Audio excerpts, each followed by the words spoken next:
Hello, my fellow YouTubers. Guess what I just did? Can you guess? By the headband? I went on a treadmill. Yes, a treadmill. I discovered my treadmill. It was actually sitting in my den, covered with dust. And what did I do? I dusted it off and I went on it. And I went on it for 20 straight minutes at an average speed of 3 miles an hour. And I was totally exhausted, but I felt good after I did it. It's Monday, June 10th. This is Karen, 63, and VSG. And Friday, June 7th, I got the clearance from my doctor that I could go to the gym. I could exercise. Within reason, he said, of course, but I could exercise and I could start my little machines that are in my gym. But I thought I'd start slowly, of course, because I just don't want to jump right into things. And I do have a nice Nordic track treadmill in my den. My husband uses it a lot, but not me. So I decided to go on the treadmill. And I do have a couple of little weights, 7-pound weights. So I decided to use those also. So my house is going to be my little mini gym for the first couple of weeks until I can get back into somewhat of a shape where I can go to the regular gym and get back on track as far as, doing some moderate to medium exercises. So it's Monday now, like I said, and I am tomorrow officially starting week 7 post-op VSG. Today is the end of week 6. I can't believe it. Time seems to be flying. But I have a couple of good advice tips for you this week that my doctor told me on Friday. I complained to him that, gee, I can't seem to get more than 3, 4, 5 bites in when I start to feel a little bit uncomfortable, because I'm eating solid foods now, and it's not like the puree stage where you can sort of slide stuff down your throat. I knew I had to start, making preparations and having regular meals, and that's what I've been trying to do. But I've been discovering that it's a lot more difficult to eat regular foods. You can't eat as much. Even if you chew it up and chew it up, it still kind of goes down a little bit more difficult than the soft and puree stages. So what he said to me was, Karen, so if you can only eat 3 or 4 bites at a time, then you might as well eat those 3 or 4 bites, but don't worry about it. He said, you can eat 3 or 4 bites, and then 2 hours, you have to wait a minimum of 2 hours, but 2 to 3 hours later, you can have another 3 or 4 bites of something. I thought about that. And I said, that is terrific, great advice, except for one thing. You have to always be thinking ahead and prepping for what you're going to have for snacks all day long, which is good for me because I'm home. I don't work. But I have a little bit of advice for you out there that do work full time, that do have small kids or a family to feed every night. And so it's hard for you to, eat all day long like that, small meals. What you have to do, and this is very, very important, you have to meal prep. Prepping is the key to success. Preparation is the key to a new lifestyle on your VSG journey. I really believe that.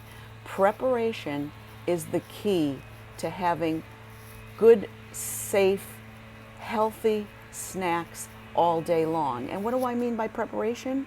I mean that you have to, and this is going to take some work for you working people out there. This is the type of person I was before VSG. Convenience was everything. That's why I didn't prep anything. The only thing I ever prepped was, what am I going to make tonight for dinner? Because my husband works and, my dad lives with us, and I had to always, think about what I was going to make for supper. But I never prepped during the day what I was going to eat by myself. If I felt hungry and I didn't feel like, going and making anything for me, or nothing was made for me ahead of time, then I would just go drive through McDonald's or Burger King or Wendy's, or go to any fast convenient food places. And that is the worst thing that you can do. When you don't prep, you're in trouble. VSG sleevers, you are in trouble. Okay?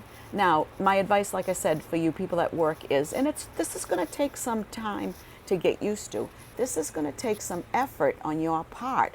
But remember, this journey is a lifestyle change. So what you have to do the night before you go to work is that you have to gather all the different little snacks that you think you might be wanting to eat that day.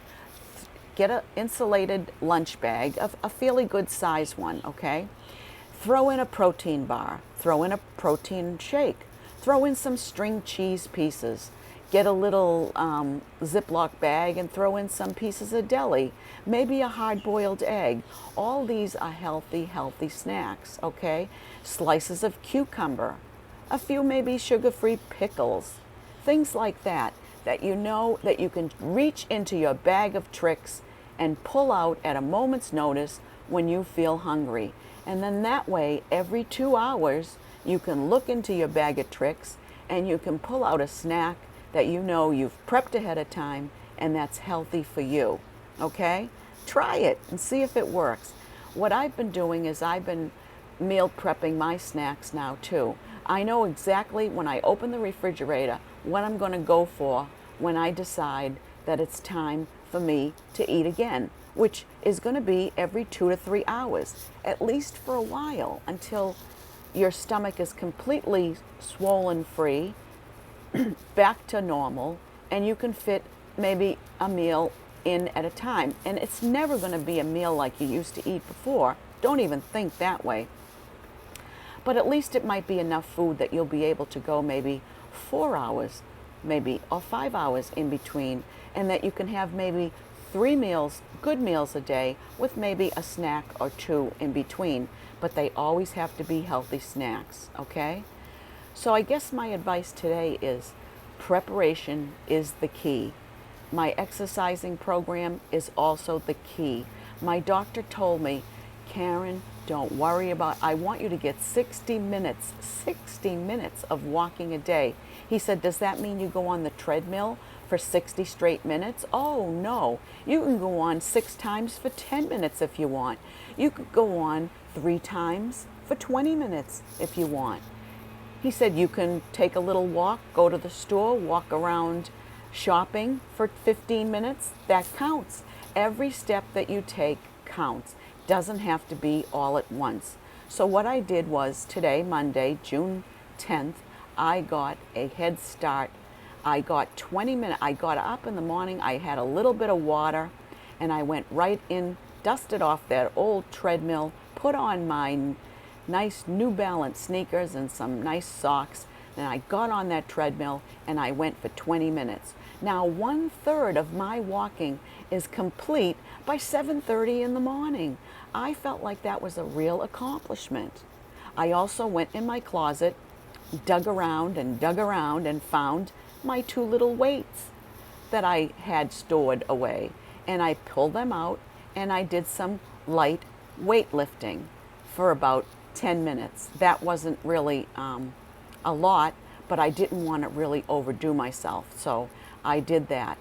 And I feel good now. I feel good. I feel sweaty. I need a shower, but I feel good. I haven't eaten my breakfast yet. I've only drank my water and I've taken my vitamins. And what I think I'm going to do next is I'm going to make myself a protein shake. I'm going to use the blender. I'm going to put some fruit in there and some Isopure chocolate flavored protein, some Fairlife low-fat milk, and frozen vegetables, frozen fruits that I have in the refrigerator. And I'm going to make myself a nice shake, and that's what I'm going to have for breakfast. And then if I get hungry during the mid-morning, what I'm going to do is I have a hard-boiled egg. I'm going to eat that. And then for lunch, I've already decided I'm going to cut up a few pieces of kielbasa and a few pieces of cucumber.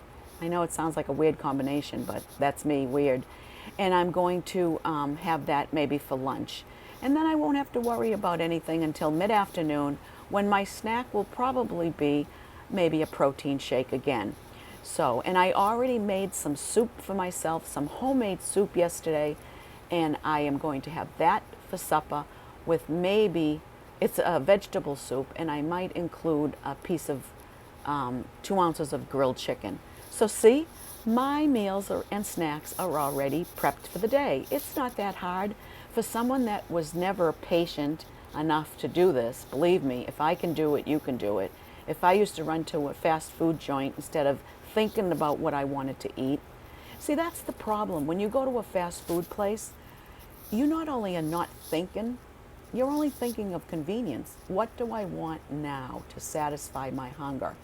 And I used to eat so fast that the hamburger was gone in 3 bites. And what kind of an enjoyment do you get out of your food when you eat so fast and you go to these fast food places and nothing is thought about? You know, now I think about food in a good way, though. If you think about food in a good way, preparation is the key to your success. Tomorrow starts week 7 of my my post-op VSG surgery. Week 7 is here already. I can't believe it. And I'm going to continue now, starting today, of course, doing some more incorporated exercises into my routine.